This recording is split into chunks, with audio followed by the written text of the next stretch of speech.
Here are some tips for collecting great audio and video for the web. They're from Wayne Lynch, News Director at Northwest Cable News.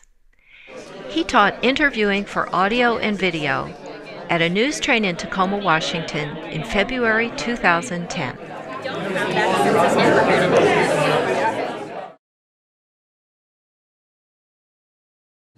Well, I think the overriding hook for it was the KASS, the KASS factor, keeping all sound short. I think for the web, you're talking about 2 to 3 minute interviews maximum, because people tend to open up their websites and say, well, how long is this going to take me to read?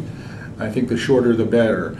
In order to obtain that, short answers, you want to ask very targeted questions. You want to try to elicit quick responses, tight responses from your interviewees. So typically we say use words like, tell me specifically what happened, tell me what the key point is today and what you had to say, what 2 or 3 steps are coming up ahead in this story, and make it as simple as possible for the interviewee to respond to you. So those things are very important. The last thing I would say in terms of coaching for your reporters, trying to help them to do this, I think you have to look at the big picture story for the newspaper and say, okay, here's what we want you to get, the big takeout, all sides, all the money issues, whatever the story is.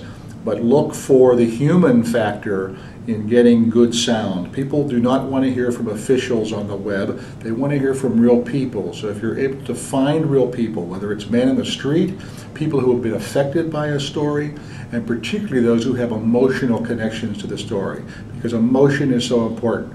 The facts are great, you're going to get to the facts, but emotion is so important. We used to say in the business, don't let the facts get in the way of a good story. You need to have both, and emotion is very important for the web, and humanness is important for the web. Yeah, well, at my school we're just starting to think about doing more video interviews and video production with subjects.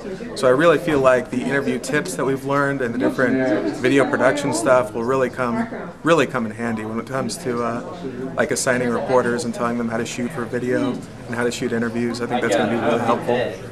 Well, I teach a multi-platform class this semester, and I'm an old print guy. So learning how to shoot video and get the sound bites is something kind of foreign and new to me.